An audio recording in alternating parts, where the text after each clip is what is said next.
Ladies and gentlemen, I'm pleased to welcome you to tonight's event.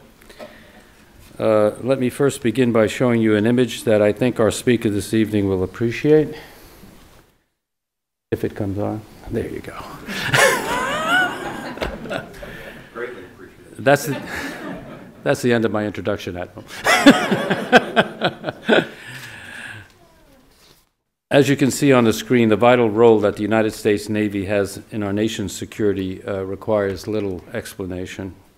The Navy ensures the freedom of the seas, defends our national security interests, and projects American power around the globe. When a crisis occurs, one of the first questions that an American president may ask is, where are the carriers? In the early 21st century, the Navy faces a number of important considerations about its present and future. How will calls for fiscal austerity impact our nation's defense? How is the Navy adapting to new and more accurate weapons, which could change the nature of surface and subsurface warfare? And how is the Navy responding to rising powers, which may or may not seek to peacefully develop their own blue water naval capabilities? To address these and other important issues, there could be no better speaker than our distinguished guest this evening. A four-star admiral, he has led a long and highly decorated career in the United States Navy. A 1973 graduate of the Naval Academy, he has held 6 operational commands and several high-level posts as a flag officer, including Commandant of the United States Naval Academy, Chief of Legislative Affairs for the Department of Navy, and Deputy Commander of U.S. Pacific Command. He is also one of only 2 officers to have commanded fleets in both the Pacific and the Atlantic. Our speaker is the recipient of the Defense Distinguished Service Medal and the Navy Distinguished Service Medal, as well as many other unit and service awards. We are truly honored to have you here. Please join me in welcoming the Chief of Naval Operations, Admiral Gary Roughead. Admiral.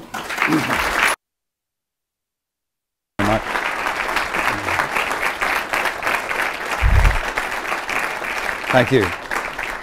Well, thank you very much, and thank you for that introduction and for the wonderful image that you projected on there. It really is a pleasure to be here tonight, to be with you, to be able to participate in a discussion on national security issues outside of the Washington Beltway, which is where I often find myself talking about those things, but it's also a place where we are compelled to come into the near term, and we oftentimes lack the long view that I think is so important when you talk about our national defense requirements. And to simply be able to be here and to have this continuing discussion about our national security interests and issues and desires. It's been a great day for me so far. I started out in Dallas with some great young people as we in the Navy advocate and seek opportunities to encourage young men and women to engage in the science, technology, engineering, and mathematics needs of the country. I've also had the opportunity to spend some time with press, and then a great highlight of the day was to be able to visit with ROTC units that are represented here and that represent the future of our Navy and our Marine Corps. So thank you for putting together such a great program. Our Navy today is really quite busy. As busy as we have seen it in many, many years. There is no question that we as a Navy are fully committed to the wars in Iraq and Afghanistan, as has been the case for a few years now. We have a significant number of sailors on the ground in those 2 countries and in the Horn of Africa, which I believe will play more into our national security considerations in the years ahead. 15,000 sailors on the ground, and at the same time, in our more traditional use of the Navy, we have about 17,000 at sea. Those sailors that are on the ground are fulfilling a range of missions. Of course, in the fight that we are in today, our SEALs, arguably some of the best special operations forces in our military, have been in that fight for a long time. We have experts in logistics and in medical and in intelligence. Our explosive ordnance disposal teams are deploying at a rate the likes of which they have not seen before because of the signature weapon, the improvised explosive device that has really come into our consciousness. Our construction battalions, the famous Navy Seabees of John Wayne fame, are in great demand because not only do they build horizontally, they build vertically, and if you want them to do something underwater, they'll do that as well. But as I said, we also have about 17,000 sailors at sea. We have the USS Harry Truman, not unlike what was depicted earlier, that has been flying combat sorties over Afghanistan, and we fly from our carriers about 30% of the fixed-wing sorties that support our ground troops and all coalition troops in Iraq and Afghanistan. And recently we brought in the second carrier into the region, the USS Abraham Lincoln. So we're doubled up with those carriers, but they also represent the ability for the Navy and for the nation to move that type of power very quickly and very decisively. But we also believe that our interests as a nation and as a Navy extend far beyond Iraq and Afghanistan. So today we have about 50,000 sailors, in addition to those that I talked about, or including those that I talked about. About 50,000 sailors are deployed globally. About 40% of our fleet is also deployed, providing maritime security across the globe. And we continue to show that we're a formidable force. All you have to do is ask anyone that thinks about doing anything when the United States Navy is present. We're a flexible force, as depicted by our sailors who are doing that range of missions in the Middle East, and we're fast to respond. That has been the nature of the United States Navy for decades. And we believe that if we didn't maintain our global interests and that global capability, some nations would aim to impose through intimidation their excessive claims on natural resources in common areas. Drug traffickers would face no obstacles in perfecting their just-in-time delivery of illicit products. Pirates would exercise free rein in critical shipping lanes on the globe, and that the nation's prospects for a viable ballistic missile defense in the Western Pacific, in the Arabian Gulf, and in Europe would not be at hand, because that missile defense is being provided by our Aegis ships and their ballistic missile capability. But also in the Middle East, the positive steps that have been taken by navies of the Gulf Cooperation Council have taken to recognize the importance of maritime security in their countries.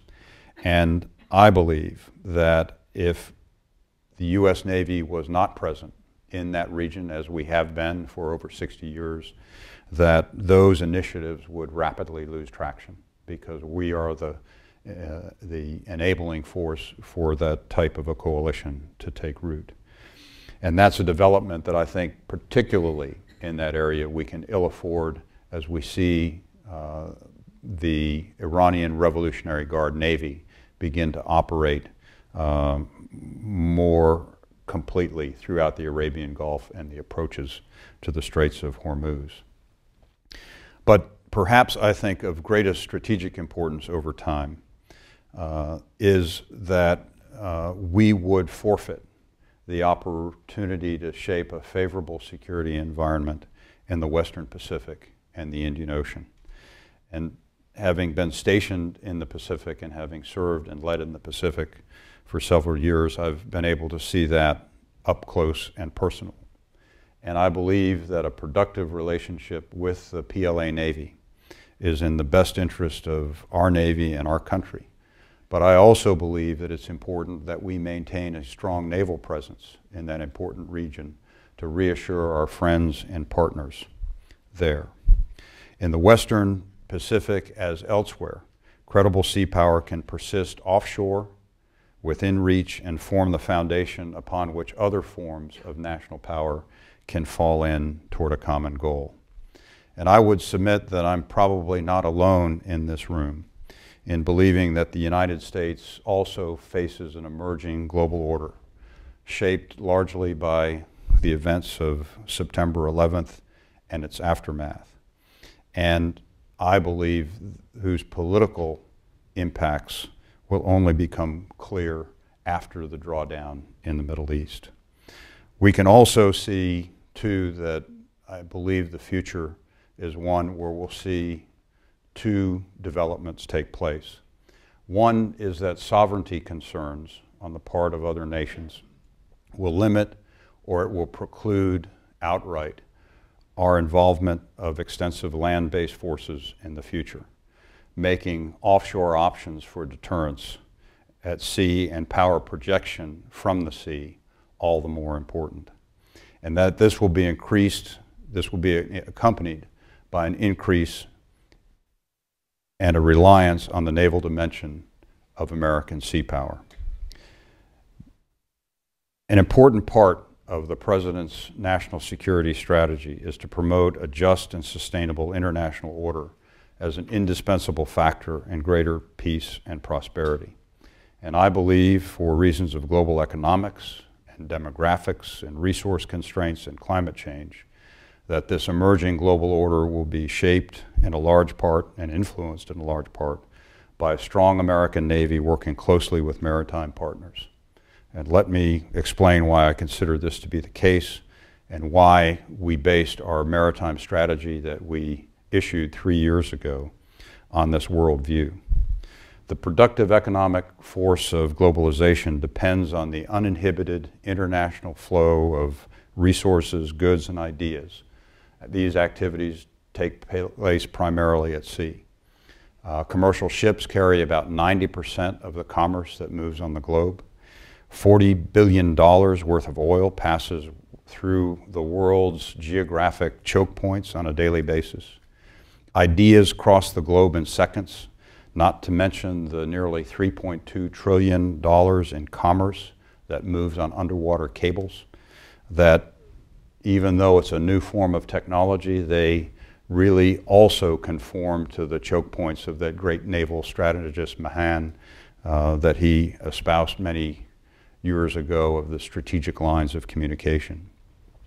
And regardless of any disorder ashore, wherever it may take place, whether it's in Afghanistan or Iraq or the Horn of Africa or any other continent, that activity must continue to go on if we're to enjoy the prosperity and the benefits of this global system of trade.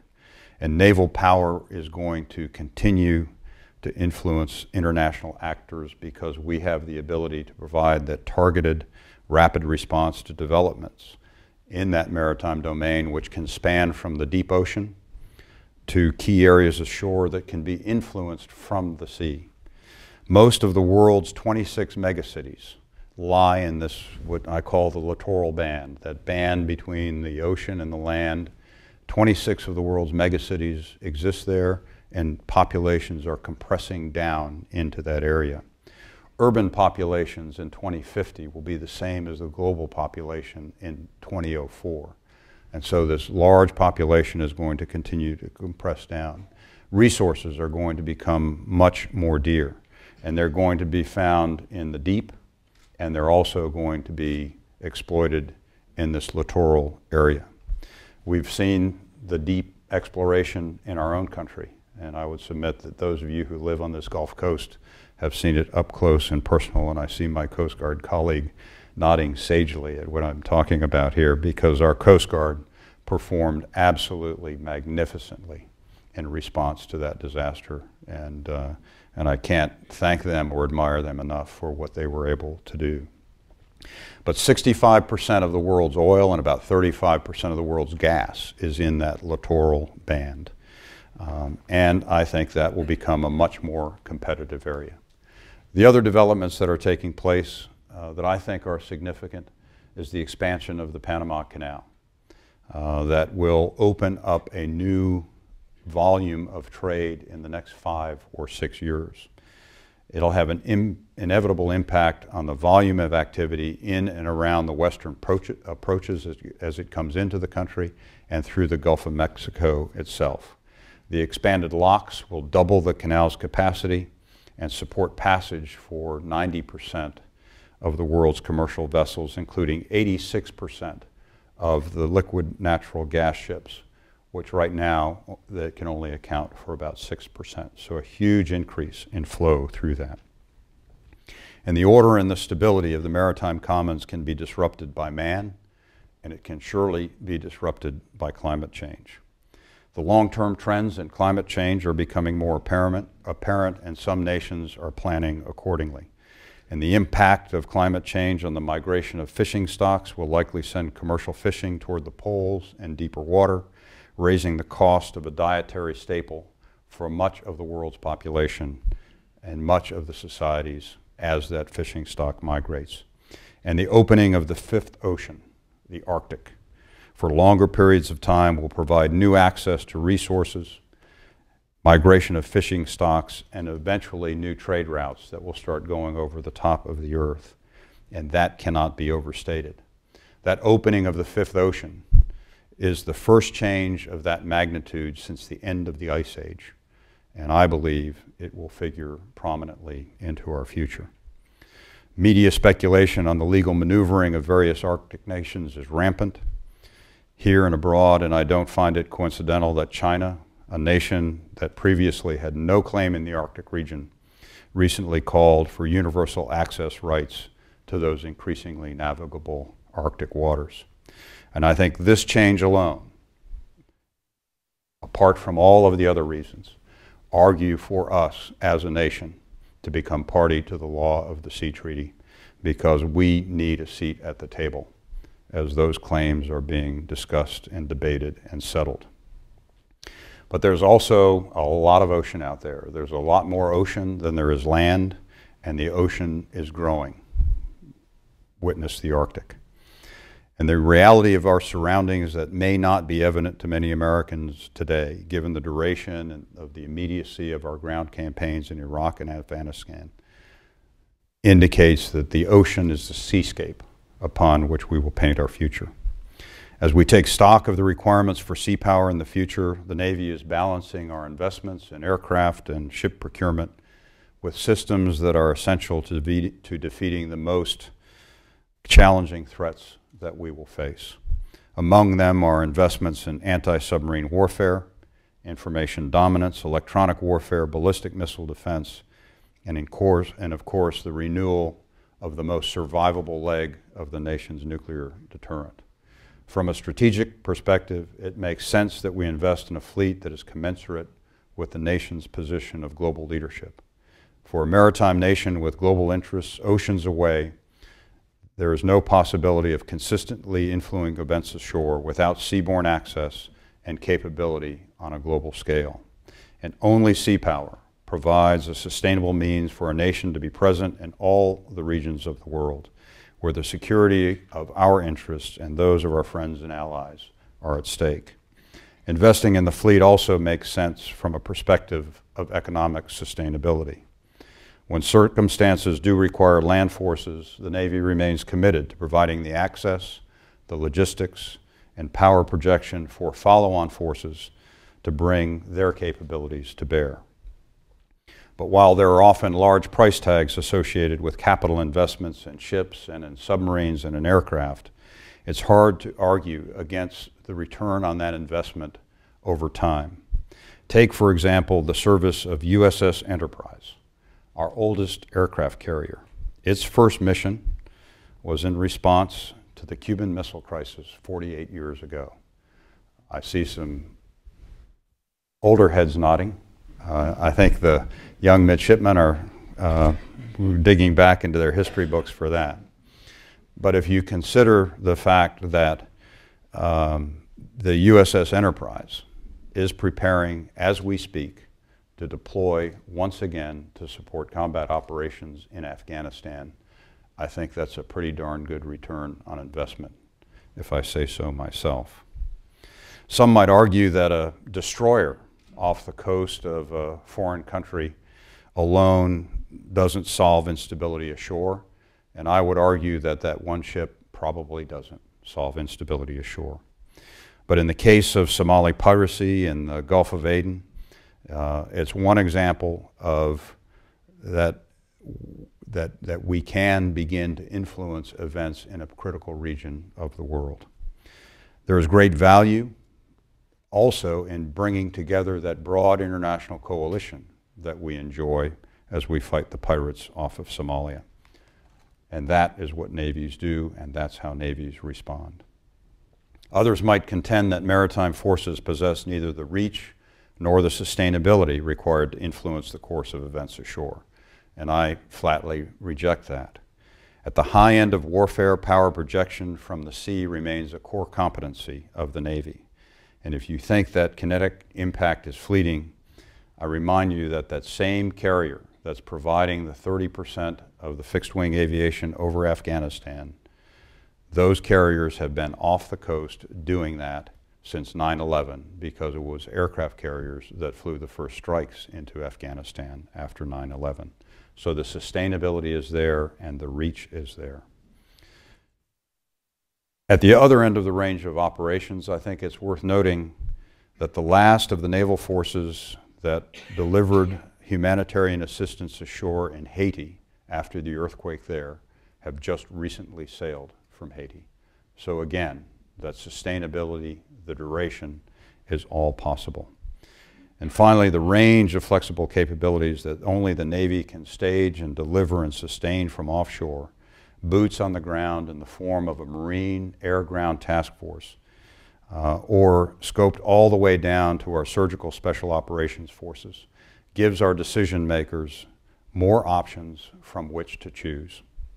It's similarly difficult to argue that the utility of naval forces in building partnerships and fostering cooperation is not of great value. Our strategy calls for expanding global maritime partnerships to tackle those challenges facing all nations in the maritime environment, because we have neither the resources nor the reach nor the volume to be able to do it as one country.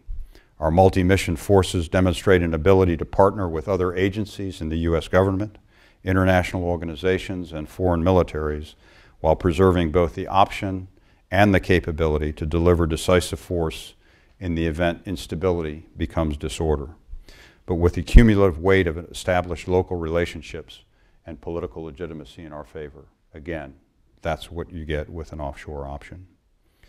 But as strategists and as someone who leads the Navy today, I have to juxtapose the reality of limited defense budgets against this growing demand for naval power to maintain the global system. In the past, when we entered a downturn in defense budgets, we could rely on a fleet that had been built up in the upturn. We could rely on a resilient industrial base that could weather lean years. We could rely on a personnel base that was either large enough to solve any problem through sheer manpower, or a base that could be pared down to save money. But in this fiscal downturn, this time it is different. We're the smallest Navy that we have been since 1916, when our global responsibilities and interests were nowhere near what they are today. We have a strategy of engagement that requires presence in more areas of the world. High-tech threats are proliferating not just between and among states, but among non-state actors as well. The national strategic asset represented by our shipbuilding industrial base is fragile, consisting of 2 corporations, when in the last downturn there were 6. Manpower costs challenge our budgets more than ever. In the last 7 years, we reduced the number of people in our Navy by about 50,000, yet the smaller force is costing us 13% more than the larger force. And operations and maintenance costs continue to rise. But even with all of that, I continue to be buoyed, because this time is also different, because we have the best young men and women with whom I have ever served, serving in the United States Navy today. When the Secretary of Defense called on all of the services to include the Navy to find efficiencies this summer, the Navy had already started down that path to a sustainable force for leaner times. We'd already canceled or truncated major weapons programs that were less relevant and more costly than I considered to be warranted. We had changed our processes to improve the decisions that we make, particularly in information operations and cyber warfare. And we have been on a mission to reimagine naval power with cyber power and unmanned systems.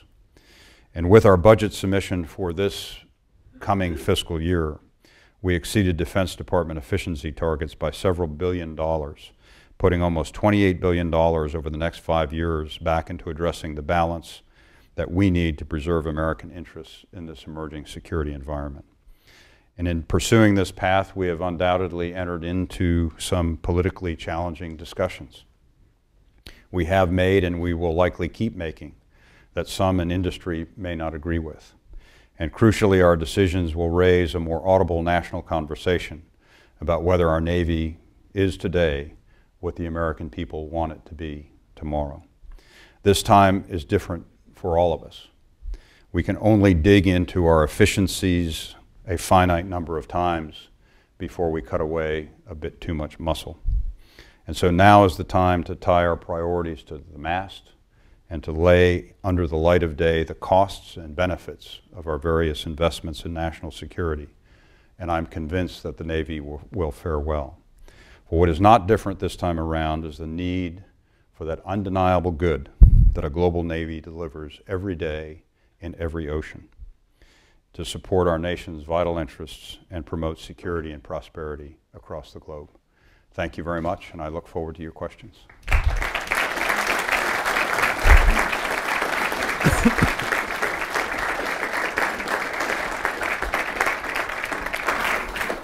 Please raise your hands, recognize you, and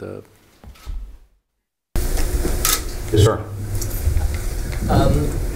With the decision by the Ninth Court of Appeals, in terms of don't ask, don't tell, what is the Navy's approach to this, and what do you see as the future for this policy change?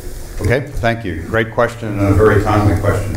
As you may know, we have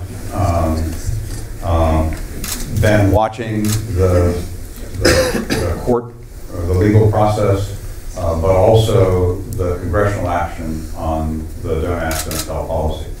At the end of the day, don't ask, don't tell is a law. And we in the Navy, we in the military, swear to uphold the laws of the land. So we have been watching as this has moved forward. The decision, the most recent decision to continue the stay of don't ask, don't tell means that the policies under the law remain in effect. We have been, over the past few months, conducting the most extensive survey, and sampling of the force that has ever been undertaken to better understand the view of the force and the types of policies that may need to be put in place should that law be repealed. But again, at the end of the day, it is up to the Congress of the United States to repeal or not repeal the law. But we have been heavily engaged in that process and of studying what the implications could be. And we're near the end of that survey period.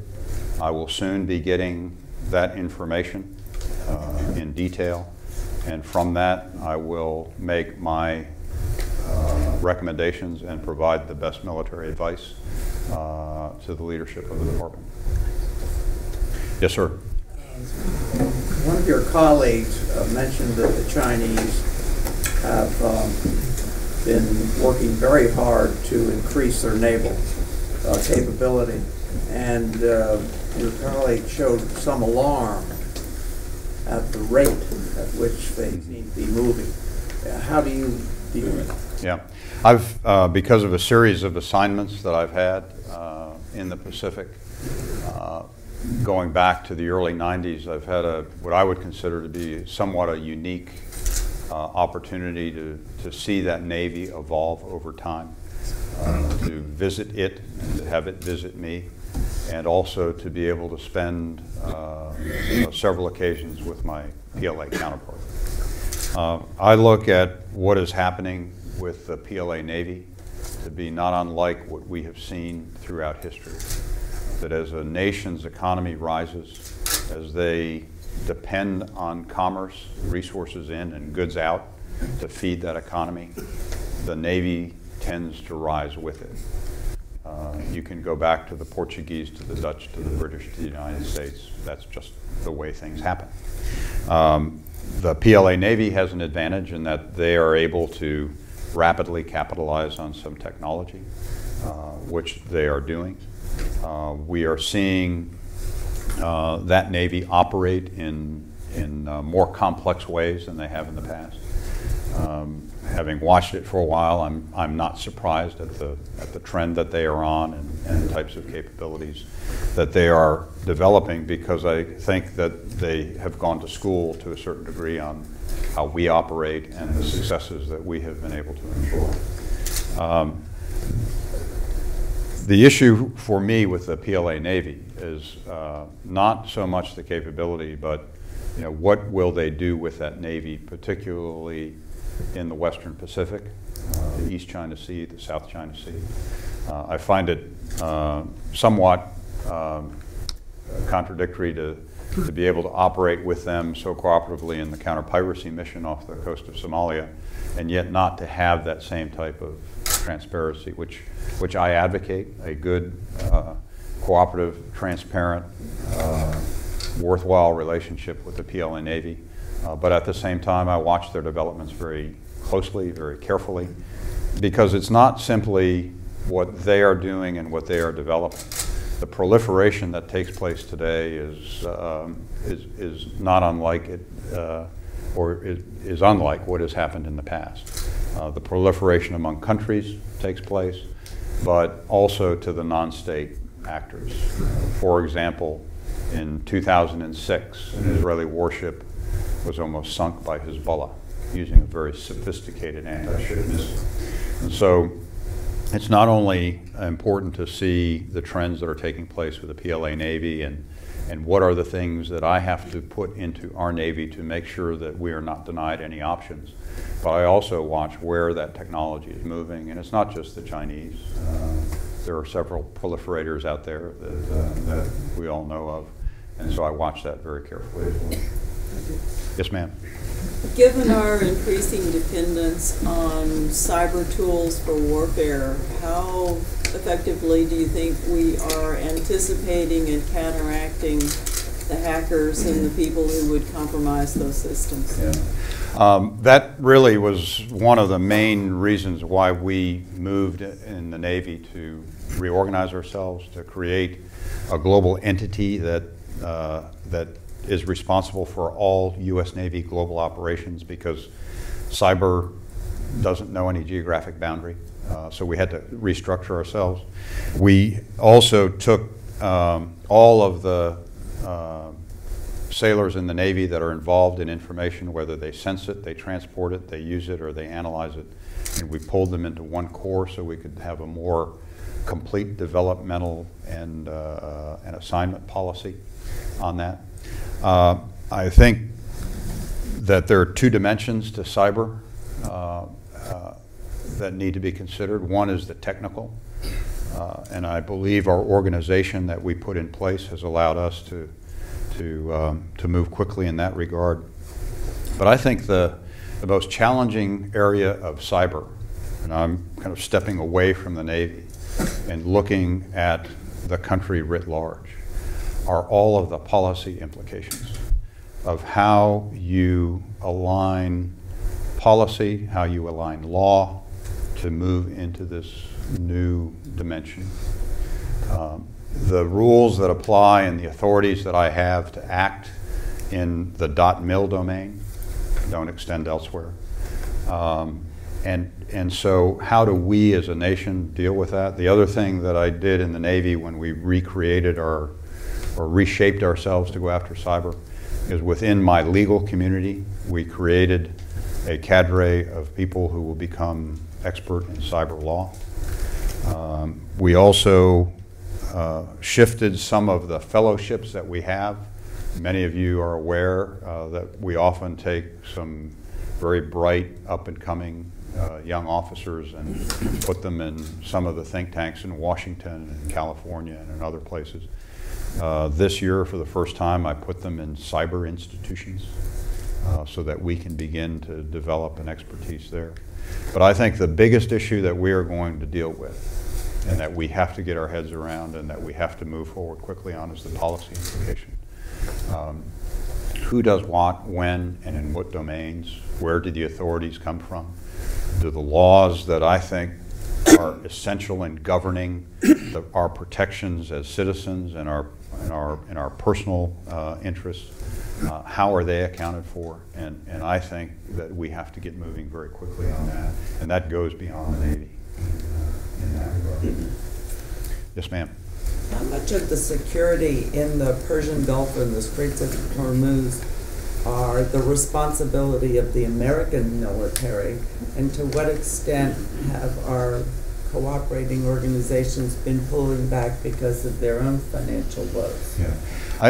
I would say that in the Gulf, the countries still continue to contribute there because of the clear economic interests that they have in making sure that that sea lane and that very critical choke point, the Straits of Hormuz, remain open.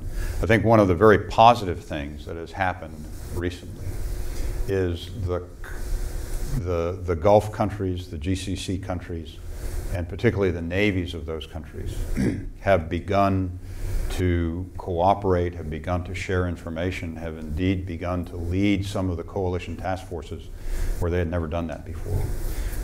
And so I think that's a significant step forward. There's no question that our presence in the Gulf that has been there since the late 40s is the glue and is the structure, the muscle, if you will, that allows and gives confidence to those countries to come together, to be able to stand together in what is becoming an increasing concern for them as they look across the Gulf. But I think the coalition forces that we operate in, clearly the hub of that activity is our headquarters in Bahrain with the U.S. Fifth Fleet, where we bring those organizations together to make sure that we collectively are as effective as we can be. And I think that has been a significant factor in maintaining the stability in that region. Quite frankly, a couple of years ago, there was some what I would call irresponsible behavior or cowboy behavior. That has really been quite subdued recently, but we watch that area very, very carefully. Yes, sir, and then I'll go in the back. I hardly agree with your accolades for the young men and women here in uniform. I really appreciate what they're doing for us. Thank you. My question is, given the budgetary restraints that you mentioned, is the Navy filling its recruitment goals, and what about retention issues? Yeah, we are seeing the highest retention that I have ever seen in my career. And one could say that that's because of the economy, because I will tell you, being in the military today, the compensation package is really quite extraordinary.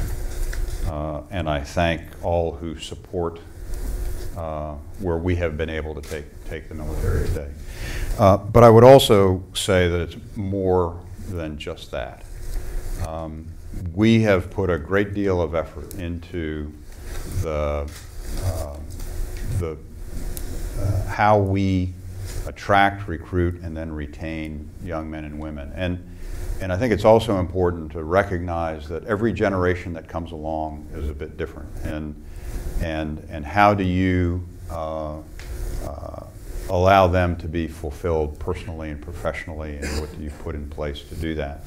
And we embarked, and again, Mr. Ambassador, I apologize for the comment that I'm about ready to make. But when I was coming into my position... I'll give you diplomatic immunity. Okay, great.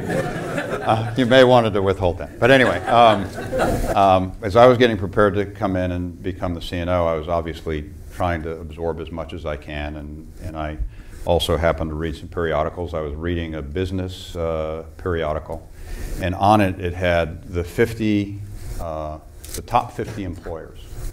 And so I just happened to be reading down the list, and there was Google, and there was Intel, and Apple, and about 2/3 down the list was the U.S. State Department. And I said, if they can be on the list, I can be on the list. So anyway, so what we did is we put in place what we called the Top 50 Initiative, where we looked at what are the types of things that really cause people to thrive, to be part of a world-class organization. And we've put a lot of things in place. We've looked at who we are. We've looked at the nature of how people will work. We also know that we have many young people in our military today who are dual service member families. And so how do you make accommodations for that? And we found that there were some things that we were doing that really weren't very smart. So we've gone in there. We've seen not just our retention and the interest in enlisting in the Navy rise, but I also monitor the attitudes of spouses. We've seen that increase, which I think is absolutely critical, because I think many of us would agree that I'll recruit a sailor, but I retain a family. And so how do you deal, with that? But the problem that I have, the retention is too good.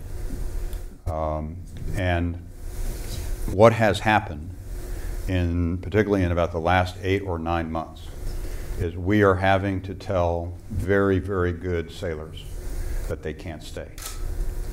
And we are also having to tell very good sailors who love what they do that there's no longer room for them in that particular career field because it's clogging up and we can't get the upward mobility that we want and that young men and women seek when they come in the Navy, to where we have to tell them they have to go do something else if they want to stay. And those two things can be somewhat problematic, because if you've been doing something for 14 years and I tell you you're going to go do something else, and you check into that, what we call a work center, and there's a sailor who's been in the Navy 2 years that knows more about that than you do, that's a hard thing, I think, for people to take aboard. So we're trying to deal with this as best as we can.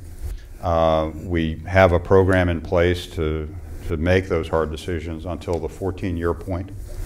And then I go into what I consider a period of sanctuary, because if you've gotten to 14 years and you have 5 more years to go to retirement, I think it's grossly unfair to say you're gone. But then once we hit the 20-year point, we put in place something we call a continuation board, where we put a quality cut on that as well. And if they're not at the very top of the game, they're now retirement eligible, and we ask them to go. We don't really ask them to go home, we tell them to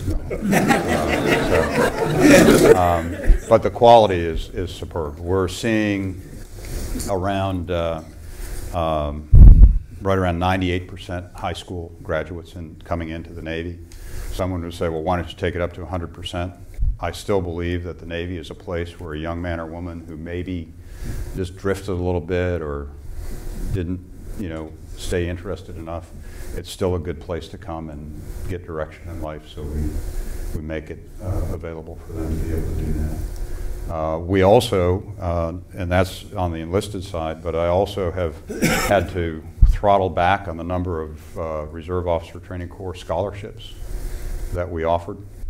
But the interesting thing about that is we cut back 30% on the number that we offered, but we're still getting the same output, because we're not having that attrition that we've seen in the first or the second year as they go through the program. So it's a great place to be, and the quality is through the roof, absolutely through the roof. And the point that I make is the last thing that I would want to be doing today is competing with these young people, because I wouldn't be where they are. Yes, sir? Any comments about women in submarines that you just passed the legislation, whatever, for? Yeah. Is there any comments on that? Yeah, absolutely. And one, that there was no legislation, it was a policy. As the, I mean, my views on this really started shaping back in the 90s, when I had a very advanced type of combatant ship, a cruiser that I commanded. I mixed the crew on that, and I saw the ship get better with the talent of young women that came aboard.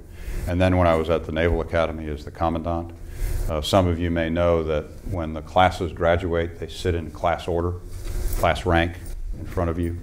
And for the years I was there, and every year I get to go back and commission the class, I'm looking at a lot of young women in the front rows. So gentlemen, you need to get hot on this. But my point being is that there was this incredible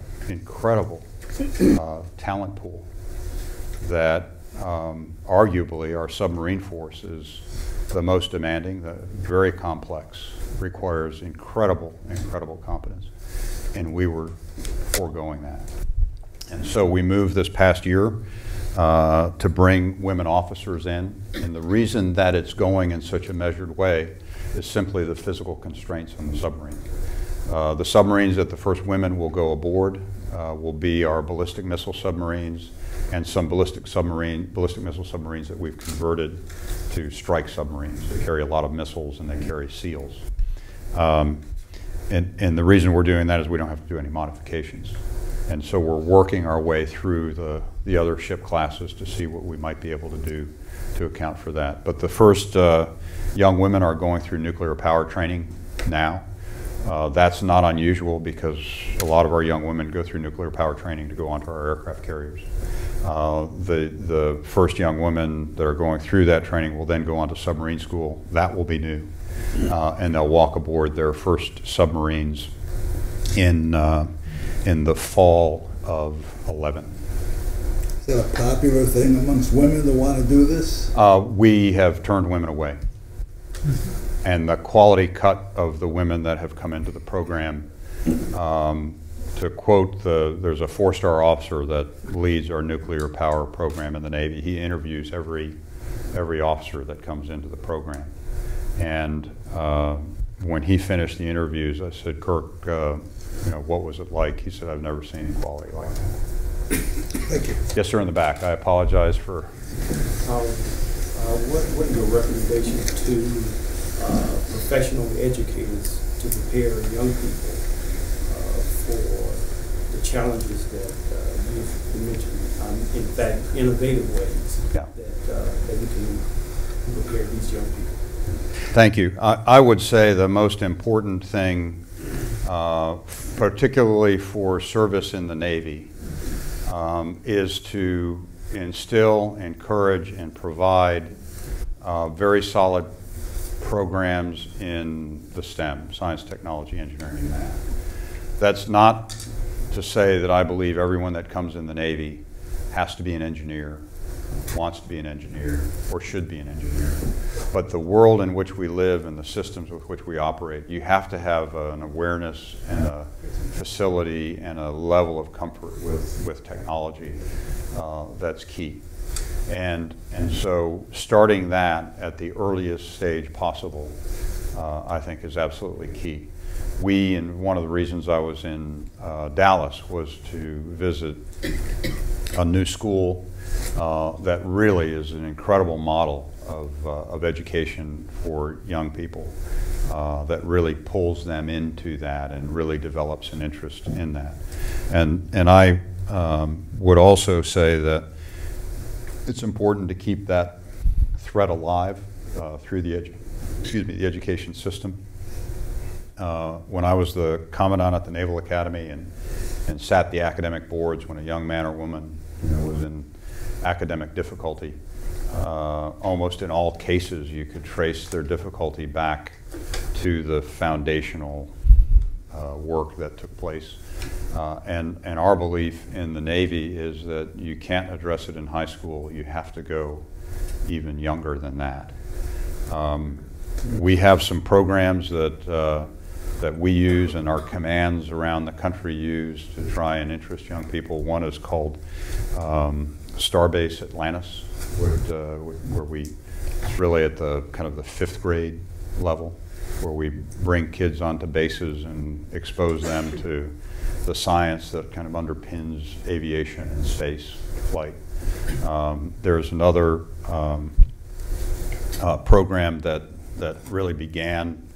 We found it at Purdue University, and it really, I was astounded. It was called Naval Operations Deep Submergence, and I thought that the Navy had something to do with it, only to find out we had nothing to do with it. It was someone who started a program where at the beginning of the year they would bring the kids in and they would build a control room of a submarine. They would teach them navigation, which is trigonometry. They'd teach them how sound behaves in the water, which is chemistry and physics. There was no weaponization or anything like that. It was a year-long program. So we've gotten more involved with that, and we now call it Mission Ocean. And again, to get young kids interested. And if they come in the Navy, great. If they just go off and they become involved in some segment or some profession that bolsters us as a nation, great too. So that's where we are. Yes, sir. Admiral, first off, I'd like to say thank you for coming to Texas. I appreciate the opportunity to see you. It's an honor. I know we have a IA group that the Navy's providing these days, and is there an end game that we've thought about when we're going to try to get out of that business, and how many IAs are we providing right now? Thanks for the question, and it's a different way that we're operating the Navy. The IA is an abbreviation. As you know, the Navy loves acronyms. That's one of them, and it's called individual augmentee. What happened a few years ago when the ground force was being heavily taxed, and there were some sections of the ground force that over time certain specialties had not been developed to the point where they needed to be in this war that we're fighting. We looked at the Navy and found that we had some capability and that could be used. For example, in the area of the improvised explosive device, we in the Navy do electronic warfare really well. And in Iraq, that's how those devices were being deployed electronically, remotely, very complex circuitry. So we simply went out to the communities that we had that did that. We gave them camouflage uniforms, and I would like to say that they kind of changed the tide there. We also, there's been a great demand for intelligence analysts. We provided that. It's just some of the logistics. One thing that many people don't realize is that we do much of the detainee operations, yet we don't have any operational specialties in the Navy. We just have good, decent sailors that take their jobs very seriously, so we provided that. Because of the nature of what they do, I think the numbers in Iraq will hold for about the next year, and then we'll see that start to drop off. The number in Afghanistan will remain relatively constant until we eventually start to come out of Afghanistan, whenever that may be. So I think it'll be a year, you'll start to see some dropping off. Then it'll stay fairly constant, but I already know the Army is starting to build up some experience and competence, for example, in electronic warfare, and so we'll probably see some relieving there. But the position that I've taken is if we can make a difference and we are needed, we're going to be there. Yes, sir. Good evening, sir. You spoke of the importance of maritime commerce and then alluded to the Navy's financial problems along with the rest of the government, really. How do you see the role of the Navy in protecting those trade routes and Mahanian choke points, expanding, changing, or what have you in the following years? Well, I think one of the ways is to be able to have those who think about those see the value in the Navy, and to be able to support the need for the nation to have a Navy like that, that can do that. The other aspect of it is to look at where we can best employ the Navy in the choke point areas, in areas that we know can be the seeds of disorder that could form. And so strategically, where do we place it? What types of relationships do we want with other navies, with other countries? and how do we develop some cooperative operating concepts, information sharing schemes that allow us to more readily work with other countries, not unlike what we're doing in the Gulf, for example. You know, we're not the only ones in the Gulf. As I said, we're kind of the backbone and the basis for what happens there. But simply the other navies coming out and being part of it not only gives us the capacity we need, but it also, I think, sends a very collective signal to those that would want to disrupt that. And so it's a question of looking where we need to be, and then maybe throttling back a bit on where we want to be, and where we need to be is what's the most important. Yes, ma'am. Yes, sir, Mr. Allison. With most of the surface fleet being operated non-nuclear and the amount of fuel that is used to replenish at sea, what is the Navy's plan to basically go more green or possibly all nuclear? Right, thanks. I think energy is another area where we have put a lot of investment into over the last couple of years. We recently flew an airplane for the first time supersonically on biofuel. We took one of our Hornets. We termed it the Green Hornet, I wanted to paint it green, but that was just a leap. That was too big of a leap. We also recently ran some of our riverine force on biofuels. Within the next couple of weeks, we're going to be flying one of our helicopters on biofuel. We are making plans to operate a carrier strike group as a green strike group. One of the things that we have to our advantage is that part of that strike group is nuclear with the carrier and the submarine. So 17% of our Navy is already on nuclear power. I think that it's very easy to say, well, we can go nuke across the board. But when you start talking about nuclear power, the cost to manufacture, the cost to repair, and the cost of the people start to drive that number fairly high. I think, as you know, what we have been doing is taking a look at the Navy and making sure that we can operate our Navy on alternative fuels. And until the commercial aviation industry kicks over and the trucking and the rail industry kick over, I'm not sure we're going to see the cost come down enough to make it where we can be. I think it's also important that as we look at our energy initiatives, I kind of look at it in almost 4 blocks. There's the operational side, that has, the ships, the submarines, the airplanes, and then there's the shore side. And we're doing really quite well on the shore side because we can take advantage of geothermal. We're doing a lot of solar. We run some of the largest solar initiatives in the country. But then we also have to take a look at the old stuff and the new stuff. Because of the 288 ships that we have in the Navy today, in 2020, 220 of those are still going to be around. So it's not as if you can reinvent your way into a greener fleet. We have to do that, to be sure, but we also have to look at how do we make the fleet that we have more economical. And even little things, putting flaps on the back of our ships, you can save about 2 to 3% fuel cost a year. We are putting a hybrid drive on some of our ships, so we can save money there. Simply washing gas turbine engines routinely and regularly saves about 1%. And everybody says, well, that's just 1% or that's 2%. But you start adding up 1s and 2s, and then you start stretching that over 288. It starts to add up. So that's where we are. Significant initiative, and we have to stay on it because it's more than just being green. The fewer times that you have to move somewhere to go get fuel and go through very vulnerable areas or very vulnerable periods where you're not maneuvering as you're taking fuel aboard, that increases risk. So to me, it's not only green, it's an operational and life-saving issue that we have to move that. Yes, sir. Yes, sir.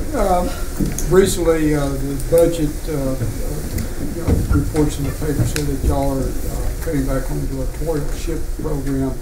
You mentioned that a little earlier is an important area. Was that kind of hype, or can we get by with the mix of ships that we have now? We're not cutting back on the littoral combat ship, the LCS. We have delayed the award because it's a significant award. I think that's another thing that has really changed a lot, in that we've become really litigious. As soon as you award a big contract, I'd almost put money on the fact that you're going to be protested.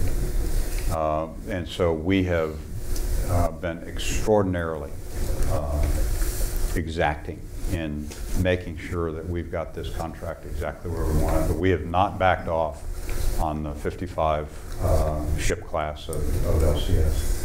And stay tuned. It's getting close. Yes, sir. Last question. So, recently we heard in the news about China developing a new strategic missile that was, I think they call it a carrier killer. Carrier killer. And I know you talked about, and I know our strategy for years has been based around the carriers. Mm-hmm. You see, is that a real threat? Do you see that shifting our strategy the next 10 to 20 years away from carriers? I don't see that. You know, I think that there has always been, to every capability that gets developed, an adversary will try and come out with a counter. There's no question that the Chinese are developing a ballistic missile that can go after at-sea targets. We know that to be the case.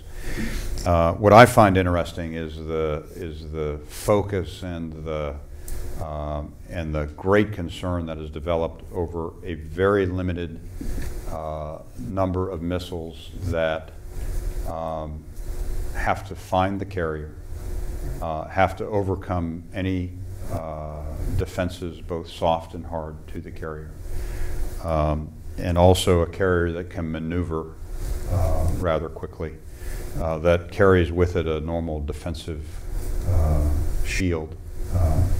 And that there has not been any discussion of the hundreds of missiles that are targeted on every airfield in the Western Pacific, that probably have the exact grid coordinates of every 20 feet of runway programmed into them. And so, do I watch those developments very carefully? Absolutely. I'm aware of them, but I'm also, at the same time, making sure that we in the Navy aren't denied options, nor do we send our people into harm's way without being able to defend them. So you know, that's how I view that. Naval warfare will always be a question of someone develops an advantage, someone counters that, and that's the process that we work our way through. Ladies and gentlemen, let us thank you. Thank you.